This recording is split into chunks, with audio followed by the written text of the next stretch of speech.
Muito bem. Burnout, o que é, como prevenir, como tratar. O que a gente vai ver aqui hoje nessa palestra? Os perigos de você não identificar o burnout, os mitos mais comuns, os sintomas mais comuns, a diferença entre burnout, depressão e estresse, as causas mais comuns, como é o tratamento e como a gente pode prevenir esse tipo de coisa. Para quem não me conhece, meu nome é Pedro Consorte, eu sou especialista em comunicação e inteligência emocional, sou formado em comunicação das artes do corpo na PUC São Paulo, fiz uma pós em metodologias colaborativas e pedagogia da cooperação na Unip, fiz um mestrado em comunicação e semiótica e fiz cursos de especialização e de aprofundamento em comunicação não violenta pelo Centro Internacional de Comunicação Não Violenta. Fiz também, estou fazendo uma formação em saúde mental pela Santa Casa de São Paulo e uma formação em psicanálise pelo CEP de São Paulo. Também sou fundador aí, um dos fundadores da Música do Círculo, que é uma organização que promove bem-estar através de atividades de autoconhecimento.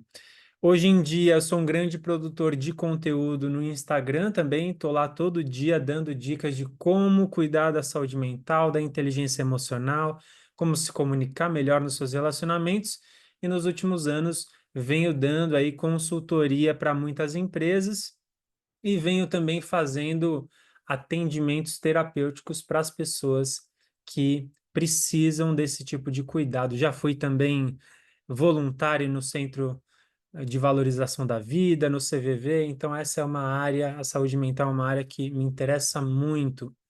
E na parte pessoal da minha vida, eu acho que é legal sempre trazer também as referências pessoais, né? Então, eu tive momentos da minha vida que foram desafiadores em relação a burnout. Por quê? Porque a minha mãe teve burnout quando eu era pequeno, quando eu era adolescente, e eu vi ela passando por essa situação. E depois que eu estava adulto, eu também passei por experiências de burnout que foram bem difíceis, e foram algumas experiências diferentes com alguns trabalhos diferentes. Então, num trabalho, eu tive uma crise muito séria de cólica, fui internado no hospital. E num outro trabalho eu tive crises sérias de enxaqueca, que eu não conseguia abrir os olhos, eu não conseguia trabalhar de jeito nenhum. Foram dois episódios que me chamaram muita atenção para o meu autocuidado, né? Então, assim, quando a gente pensa no contexto, nas notícias, nos artigos que estão saindo na mídia e de alguma forma pintam um cenário para a gente, eu separei aqui alguns artigos. Então, por exemplo, essa da Forbes fala 67% dos profissionais sofrem de burnout. Como escapar dele? Uma matéria aqui do Terra, 48% das pessoas já estão com sintomas de burnout, alerta BCG. Jornal da USP, síndrome de burnout acomete 30% dos trabalhadores brasileiros. Rádio Agência disse aqui, afastamento por síndrome de burnout cresceu 1000% em relação a 2014. Essa é uma notícia de 2024.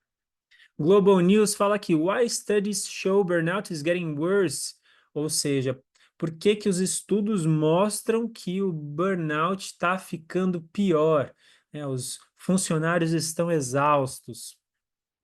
E esse daqui do The Guardian fala assim: Burnout is not a disease, but a symptom of an unhealthy work culture. Ou seja, o burnout não é uma doença, mas é um sintoma de um espaço de trabalho, um ambiente de trabalho que não é saudável.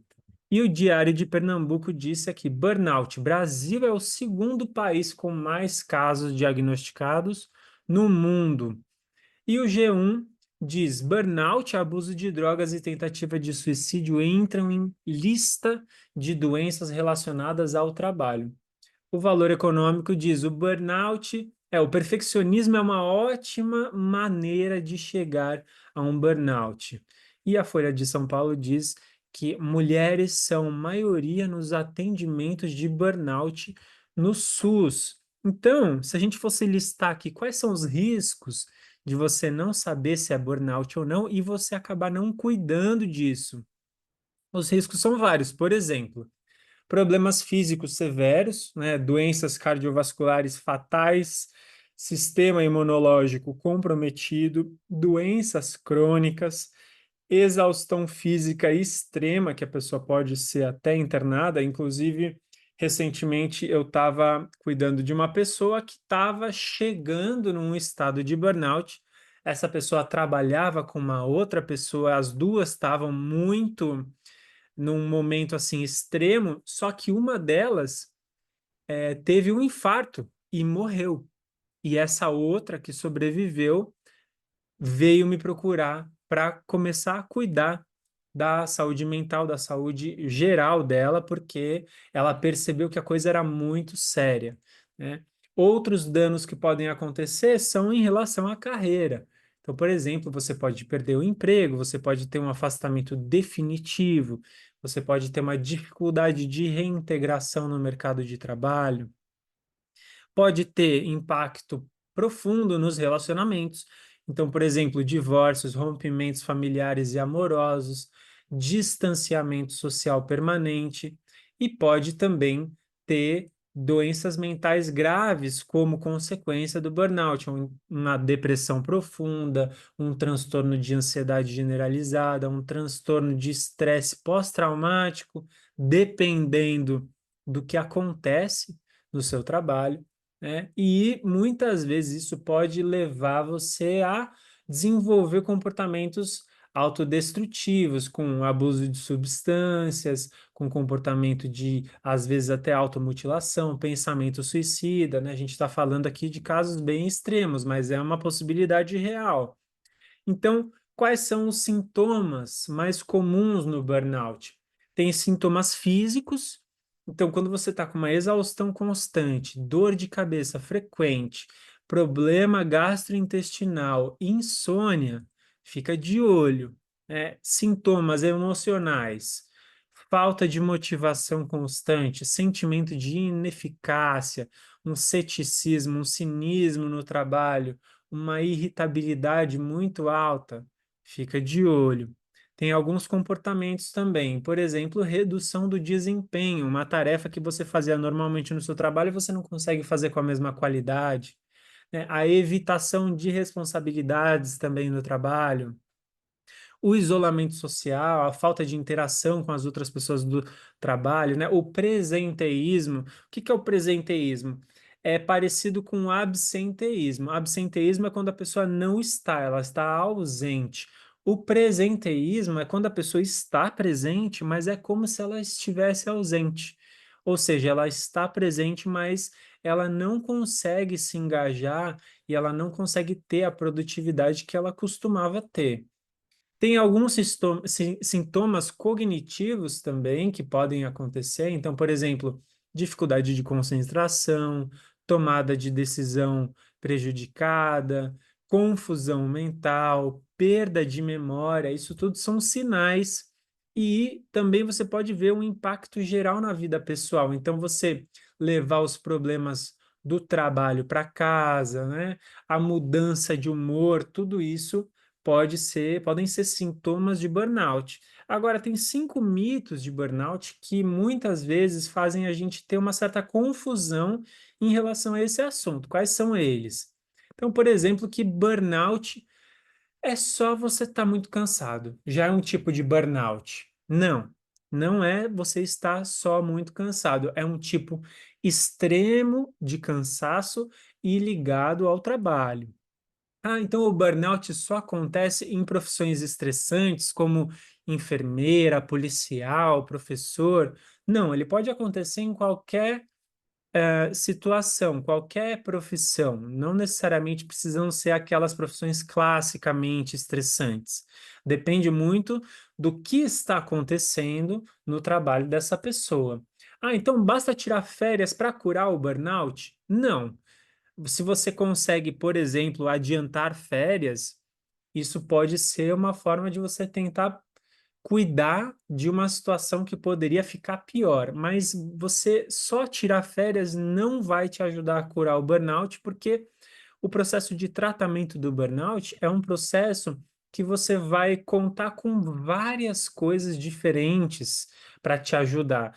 Mais para frente eu vou dizer quais são essas coisas, mas não basta tirar férias para curar o burnout. O burnout, então, só afeta o trabalho? Não, ele afeta, como você viu agora nos riscos, ele pode afetar a sua vida inteira. E o mais importante, ele pode afetar os seus relacionamentos, ele pode afetar a sua estabilidade financeira e, talvez, o mais importante, que é a sua saúde. Então quem sofre de burnout é preguiçoso? Não, não é preguiçoso. O burnout é uma situação muito séria que precisa ser olhada com cuidado. Então, o que é o burnout? Qual que é a definição de burnout? Então, quando a gente pega, por exemplo, a Organização Mundial da Saúde, ela fala que o burnout é um fenômeno ocupacional. Então, quando a gente pega, por exemplo, o CID, né, o Código Internacional de Doenças, o burnout está lá, mas ele não está classificado como uma doença, ele está classificado como um fenômeno ocupacional, o que muitas vezes dá uma certa confusão. Até alguns profissionais da saúde mental às vezes ficam meio divididos, né, porque existe essa separação entre o que é relacionado ao trabalho e o que não é relacionado ao trabalho. Mas a Organização Mundial da Saúde fala o seguinte: o burnout é uma síndrome conceituada como resultante de um estresse crônico no ambiente de trabalho. Lembrando que quando a gente fala de ambiente de trabalho aqui, a gente está falando do trabalho remunerado, né? Porque tem muita gente que trabalha em casa, enquanto o parceiro trabalha fora, só que o trabalho de casa não é remunerado, então não é considerado trabalho. Aqui a gente está falando de trabalho clássico, convencional, remunerado, né? Então, é um estresse crônico no ambiente de trabalho que não foi gerenciado com sucesso. E o burnout, ele se refere especificamente aos fenômenos no contexto ocupacional e não deve ser utilizado para descrever experiências em outras áreas da vida.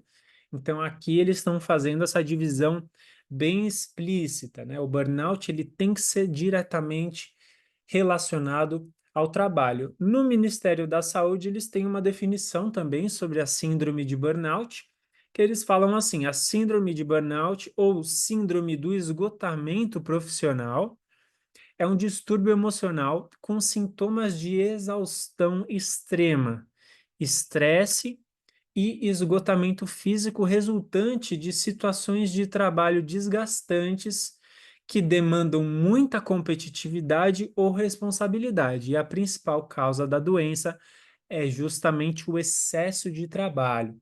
Já já a gente vai ver as causas clássicas, né? Mas interessante essas duas definições aqui. Então, qual que seria a diferença entre o burnout, a depressão e o estresse? Então, quando a gente pensa no estresse ou no cansaço, a gente tem uma reação temporária às demandas ou às pressões. Ou seja, você se estressa, você cansa, mas aí você vai lá e consegue descansar e desestressar e recarregar suas energias. Então, se você tem essa oscilação, beleza, tá no campo do estresse ou do cansaço. Agora, se você está com uma tristeza persistente, permanente, você está com uma desconexão da vida, a vida está deixando de fazer sentido, provavelmente isso é mais uma depressão, né? Agora, se é um estresse crônico relacionado ao trabalho, se é um desgaste diretamente relacionado ao trabalho e às suas condições de trabalho, provavelmente está mais para burnout. Então, se a gente fizesse um gráfico, né, entre cansaço, estresse, exaustão, burnout, o cansaço e o estresse estariam assim numa curva que sobe e desce, né? Porque você cansa, se estressa, mas aí você descansa. Agora, a exaustão já está num lugar que é de acúmulo, que você cansa, se estressa, mas você não consegue se recuperar. Então, cada vez mais você vai acumulando essa exaustão e vai ficando cada vez pior. E isso muitas vezes se está diretamente relacionado ao trabalho, isso vai te levar para um burnout, que é uma situação aguda, limite, e a gente costuma falar que é a última chamada para a sua saúde, é o último grito que a sua saúde dá. Algumas pessoas têm sorte de ter um burnout como uma saída de emergência. Outras pessoas têm uma coisa muito mais grave e às vezes nem sobrevivem ou sobrevivem, mas com algumas sequelas. Então, é importante a gente entender quais são as 5 principais causas do burnout.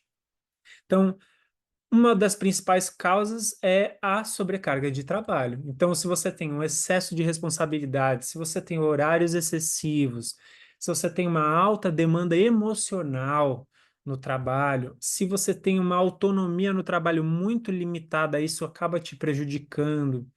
Se você tem recursos insuficientes para fazer o seu trabalho, se você tem um ambiente insalubre, de alguma forma insalubre, seja por causa do jeito que as pessoas se relacionam, seja porque não tem limpeza o suficiente, porque tem muito barulho, porque tem muito de alguma coisa que afeta a sua saúde, né? Sobrecarga de trabalho é uma questão aí. E isso, quando a gente fala de sobrecarga, a gente não está falando só de horário, né? Pode ser uma sobrecarga que engloba todos esses elementos que eu acabei de falar.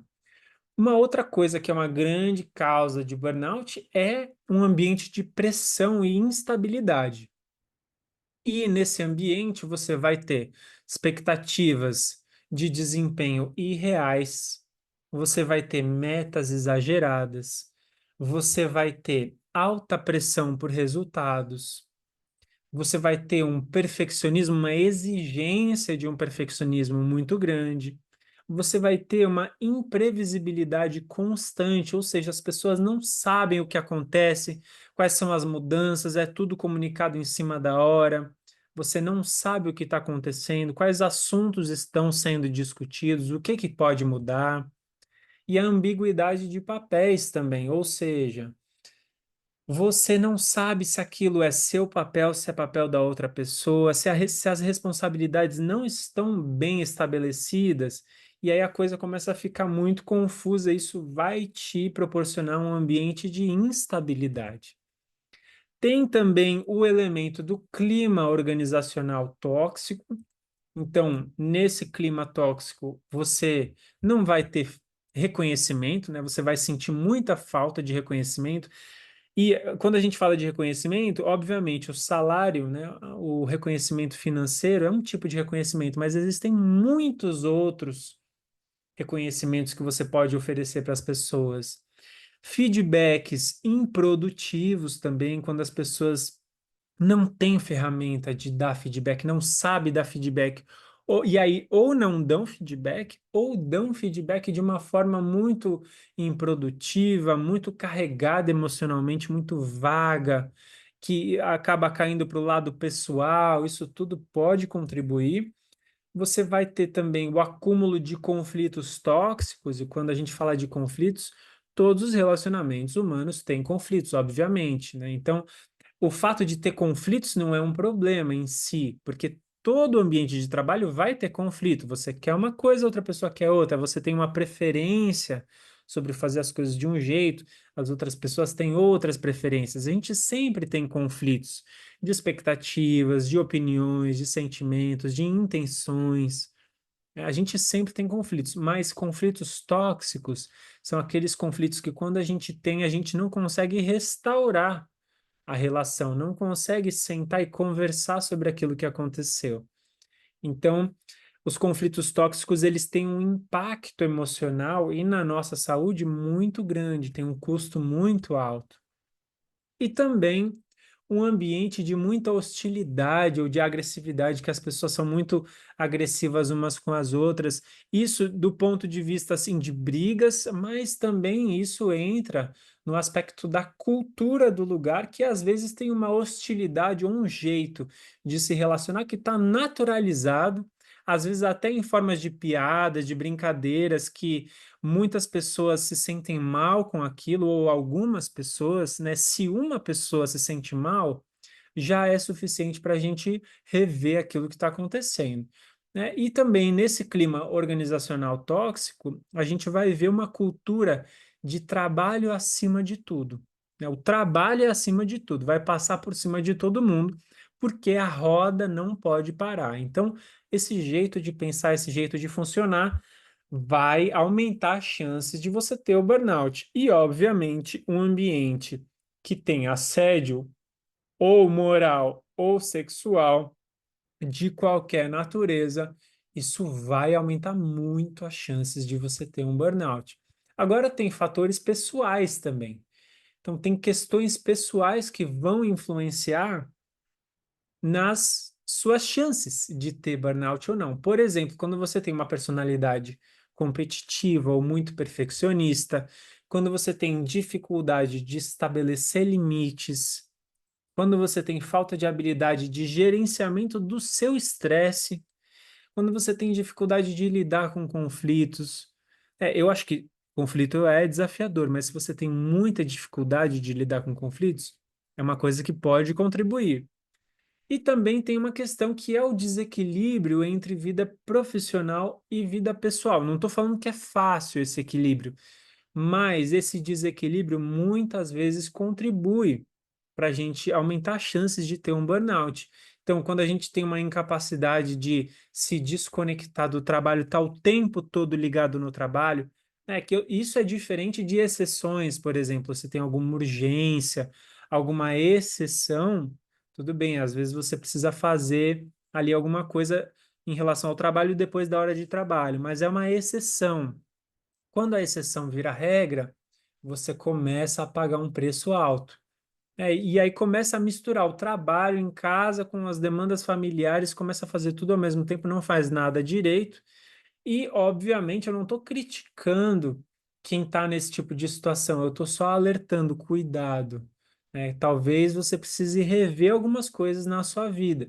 Isso é muito comum para pessoas, por exemplo, pais ou mães que não têm a companhia do parceiro, né? Que é um pai solo ou uma mãe solo e acaba se sobrecarregando porque tem aí a jornada de trabalho no trabalho, mas também tem uma jornada de trabalho em casa, dando conta de tudo ao mesmo tempo, né? E aí, muitas vezes, falta tempo para lazer, falta tempo para descanso, e esse desequilíbrio vai aumentar as chances de você ter o burnout. Quando a gente pensa quem são os responsáveis pelo burnout, vou te convidar a pensar aí, quem você acha que são os responsáveis? Se a gente fosse listar aqui, tem um responsável, são vários, como é na sua cabeça? Então, eu acho que sim, você é responsável pelo burnout no sentido de tem coisas que você pode fazer para que você se cuide, né? Mas também tem uma responsabilidade do ambiente onde você está inserido, obviamente. Responsabilidade não é nem só sua, mas também nem só do ambiente, é uma responsabilidade compartilhada. E tem um outro aspecto que muitas vezes as pessoas não pensam, que é a responsabilidade da cultura, da nossa cultura e da nossa sociedade, porque o seu ambiente de trabalho está inserido num ambiente maior, que é um ambiente cultural, é um ambiente numa sociedade. Então, quando a gente pensa, por exemplo, num ambiente da nossa cultura, da nossa sociedade, quais são as coisas que contribuem para o burnout? Por exemplo, uma cultura constante de pressão por produtividade, uma cultura competitiva o tempo todo, uma cultura que está sempre acelerando, cada vez mais as coisas estão acelerando, né? A velocidade de tudo está acelerando muito. Uma cultura que tem sobrecarga de informações, que a tecnologia sobrecarrega a gente, né? Que as redes sociais estão mexendo com a nossa saúde mental, são arquitetadas, né? A tecnologia, as redes sociais, as telas, de uma maneira geral, muitas vezes criam uma relação de dependência e de vício, e a gente fica viciado, e isso acaba com a nossa saúde mental. E aí também tem um movimento de precarização das condições de trabalho. Muitos trabalhos estão sofrendo com poucas condições de trabalho. Muitas pessoas têm uma dupla jornada, né, que é o trabalho oficial, mas o trabalho não remunerado. Na nossa cultura existe muita discriminação racial, de gênero, existe muito assédio, isso também deixa as coisas muito piores. Tem uma responsabilidade também da legislação trabalhista, né? Quais são as leis que garantem e que podem ajudar no processo de fiscalização do ambiente de trabalho e dos direitos aos trabalhadores, né? Então, quando você se vê já entrando ou já entrado, né, na situação do burnout, o burnout pode ser curado? Como é que seria um tratamento de burnout? O tratamento de burnout envolve repouso, descanso. Você vai precisar repousar, você vai precisar descansar. Ele provavelmente vai envolver um afastamento, então você vai precisar se afastar do seu trabalho. Você vai precisar também fazer sessões de psicoterapia, não é só descansar, não é só se afastar do seu trabalho, você vai precisar fazer psicoterapia. Você vai precisar também criar algumas mudanças na sua rotina, porque a sua rotina, de alguma forma, pode ter contribuído com o seu burnout. Então, você vai precisar repensar algumas coisas, você vai precisar abrir mão de algumas coisas, você vai precisar compartilhar certas responsabilidades, você vai precisar aprender a colocar limites, você vai ter que ter conversas com as outras pessoas com quem você convive para fazer ajustes, né? Por quê? Porque você vai precisar repensar basicamente a sua vida, né? E talvez, se você tiver uma consulta com um psiquiatra e ele te falar que você vai precisar usar alguns medicamentos temporariamente para você conseguir se recuperar, talvez você precise desses medicamentos. São temporários, mas quando um psiquiatra avalia a sua situação, né? E se você quiser, você pode recorrer a vários psiquiatras diferentes para você ver opiniões diferentes, né? Mas dependendo da situação, se for muito séria, talvez você precise aí da ajuda de alguns medicamentos para você conseguir se recuperar minimamente e junto com todos os outros processos, você vai se recuperando aos poucos. Como a gente faz então para a gente se prevenir, né? Prevenir o burnout? A gente vai pensar em duas esferas aqui. A gente vai pensar numa esfera individual e a gente vai pensar no ambiente de trabalho. Então, no ambiente de trabalho, o que que a gente pode fazer? Muitas coisas. Por exemplo, treinamentos. Você pode oferecer treinamentos para todo mundo ou para alta liderança, né? Para os líderes, treinamentos de gestão de pessoas, de inteligência emocional são muito importantes, de comunicação não violenta, né? São treinamentos muito importantes, mas também para todas as outras pessoas sobre como gerenciar o estresse, como identificar as próprias necessidades, são treinamentos que muitas vezes não são dados, mas as empresas que dão esse tipo de treinamento geralmente colhem muitos frutos pelo papel de prevenção do burnout. Inclusive, esses dias eu vi uma notícia de que o burnout ele dava prejuízos para as empresas de em torno de 300 bilhões de dólares. Então, é uma coisa absurda, né? Os combinados de horário e carga horária que possam ser mais saudáveis, que possam ter limites claros, né? Então, alguns ambientes de trabalho, por exemplo, estabelecem que não se responde mensagem a partir de tal hora ou até tal hora não se responde mensagem, não se manda mensagem também. Então, essa delimitação de horários e carga horária muitas vezes ajuda e isso muitas vezes é uma coisa que as pessoas têm que conversar e verificar umas com as outras, porque se a coisa fica no ar e ninguém fala nada, pode ser mais difícil de você conseguir fazer esses combinados. Uma cultura também de transparência, né, das pessoas entenderem o que está acontecendo, de colaboração, das pessoas se ajudarem, uma cultura de respeito e de diálogo, né, que não é uma cultura da competição totalmente agressiva, da pressão, uma cultura que vai acolher os conflitos, os momentos de crise, que vai oferecer uma segurança psicológica ali para quem está trabalhando naquele ambiente. O que que é segurança psicológica? Ela tem a ver com você construir um ambiente que as pessoas se sentem seguras para tomar riscos, para se ousarem no sentido de proporem ideias, né, de não terem um medo extremo de serem criticados, de serem julgados. Então, quando a pessoa sente que ela tem uma segurança, um ambiente seguro o suficiente para ela se arriscar, propor uma ideia, dar uma sugestão, ou dizer que identificou algum tipo de problema, né? E tudo isso pode ser ajudado também pelo processo constante de medição dos índices. Então, se você faz medições, né, qualidade do ambiente de trabalho, pesquisa de qualidade a cada 1 ano, a cada 6 meses, talvez você não tenha um acompanhamento tão de perto. Então, quais tipos de medição que você poderia fazer no seu trabalho? Eu estou falando mais do ponto de vista do RH, da liderança, né? Que te daria essa resposta mais em tempo real sobre como estão as pessoas, como está o estado emocional, psicológico, físico dessas pessoas e como é que o trabalho está impactando elas.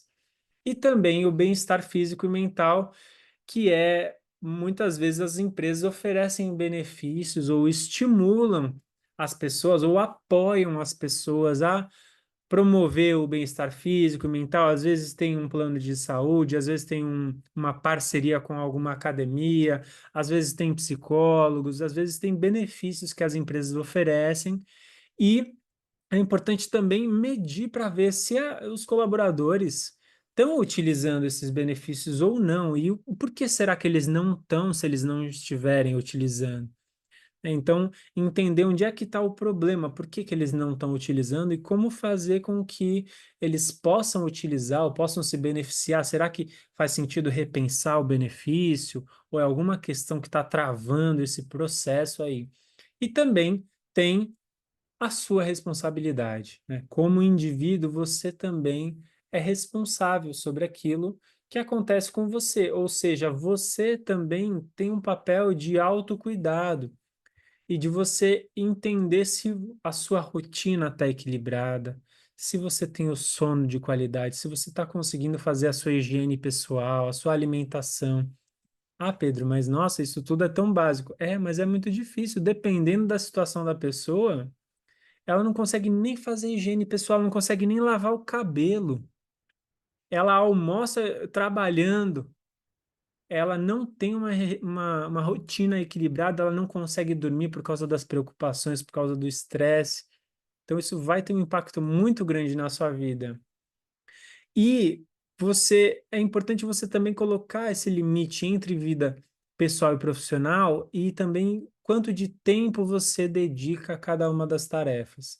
É importante você contabilizar e delimitar mais explicitamente. Não, eu vou fazer isso daqui até tal horas, a partir de tal horas, eu não encosto mais no celular, eu não vou pensar mais nesse tipo de assunto. Eu ouvi uma vez da Regina Chamon, a doutora Sangbon, que ela falou que tem um ditado na Índia que é você deve passar 8 horas deitado, 8 horas sentado e 8 horas em pé. 8 horas deitado seria o tempo do sono, né? Se você puder dormir 8 horas, esse é o recomendado. Tem pessoas que ficam bem com menos horas, mas 8 horas eu diria que é o recomendado, né? 8 horas sentado seria 8 horas de trabalho. E 8 horas em pé seria 8 horas se dedicando a outras coisas que não são trabalho.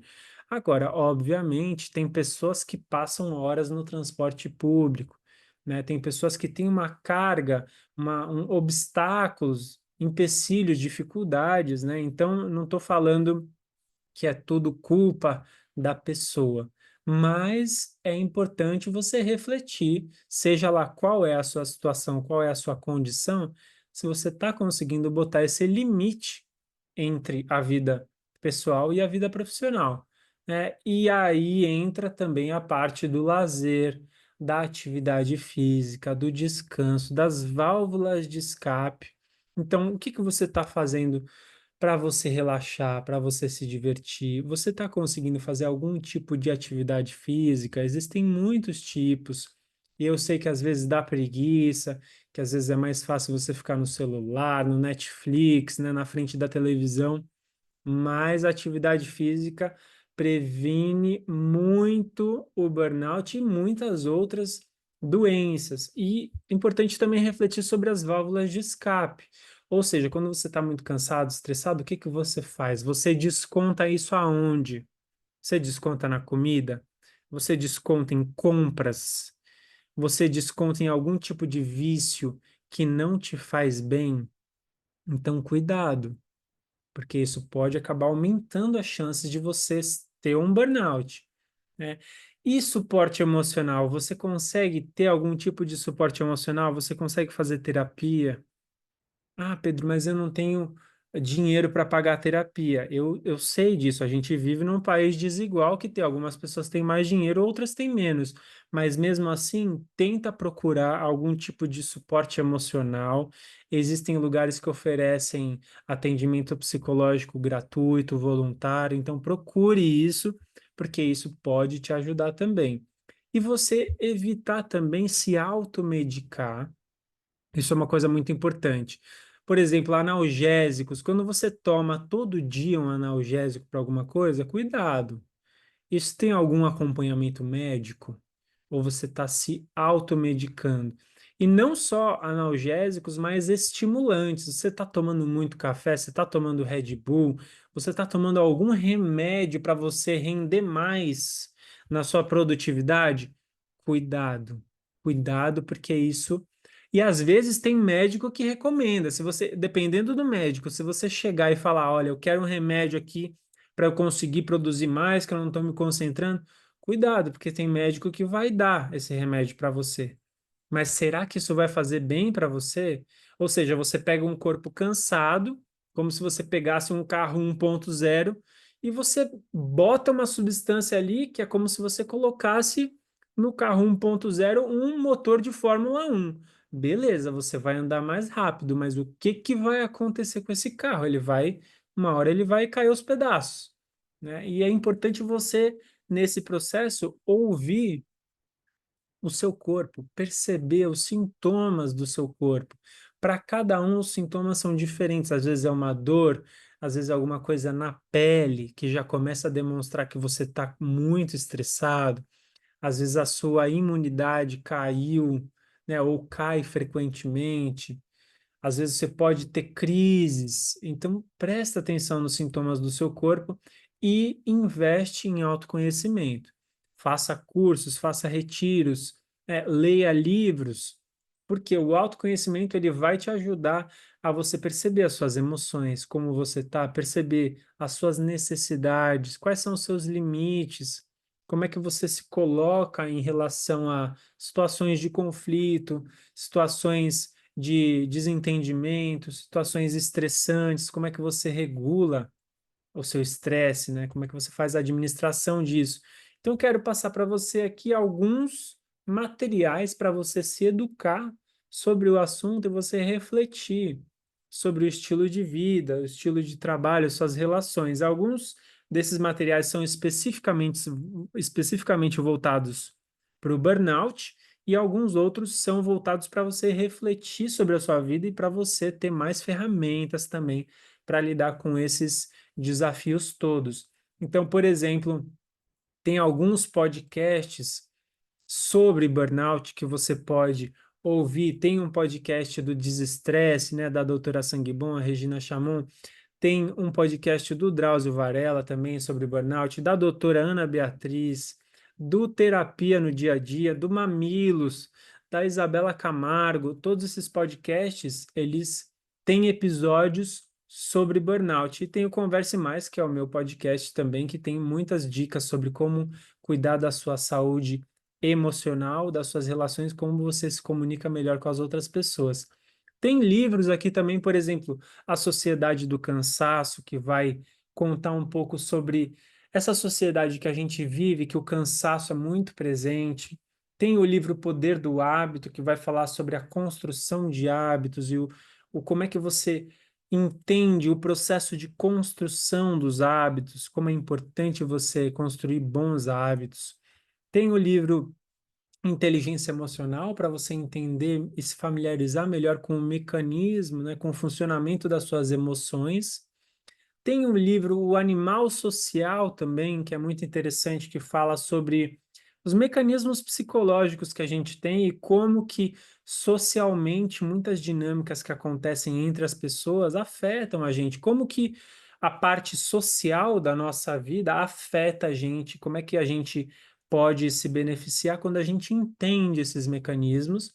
Tem o Comunicação Não Violenta, que vai te ajudar a entender melhor o que você está sentindo, a você se expressar melhor, a você lidar com situações de conflito. E tem o A Coragem de Ser Imperfeito também, que é um livro muito bacana da Brené Brown e fala sobre essa coragem de você se colocar num lugar da imperfeição, considerando que a gente vive aí numa sociedade do sucesso, né? Então, questionando muito isso. Tem uma série também interessante que chama Ruptura, que é uma série que aborda aí o equilíbrio entre vida e trabalho, como que seria se essas coisas fossem totalmente separadas. E tem, obviamente, cursos e retiros que você pode fazer para que isso te ajude a aumentar o seu nível de conhecimento sobre você. Mas, Pedro, o que que eu faço se eu não sei ainda se eu tenho burnout? Então, algumas recomendações. Primeiro, reflita sobre os seus sintomas. O que que você está sentindo? Inclusive, se você for falar com um profissional da saúde, é importante você ter essa lista. Quais são os sintomas? O que que você está sentindo? O que está acontecendo com você? É importante você evitar o autodiagnóstico também. Você dizer, ah, ainda eu vi essa palestra ou ouvi um podcast e eu estou com burnout. Calma. Você precisa de uma avaliação de um profissional da saúde, né? Então, assim, converse com colegas, converse com familiares, às vezes essas conversas podem te ajudar, mas também procure um profissional da saúde mental, porque esse profissional vai te ajudar também a delimitar e falar, olha, me parece que o seu quadro, o quadro que você está me apresentando, ele está mais para isso do que para aquilo, né? Então, às vezes você suspeita de uma coisa, mas também vale a pena você fazer um check-up, vale a pena você fazer exames para você medir como você está e ir procurando, obviamente, um profissional aí da saúde mental e também você entender quais são os seus direitos e responsabilidades, né? Quais são as suas responsabilidades no seu autocuidado e caso você esteja num momento de burnout, entender também quais são os seus direitos. Às vezes você pode consultar seus direitos na internet, às vezes você pode consultar um advogado também para entender quais são os seus direitos, quanto tempo você pode ficar afastado, você vai ser remunerado ou não por isso, você vai perder o seu emprego ou não, como é que você vai comprovar que você tem um burnout. Então, todas essas questões entram aí também no momento que você acha que você está com burnout. E esse daqui foi um panorama para você entender melhor como é o burnout, quais são os sintomas, quais são as causas, o que que você pode fazer a respeito, o que que você pode fazer para se cuidar e o que que você pode fazer para ajudar as pessoas em volta de você a se cuidarem também.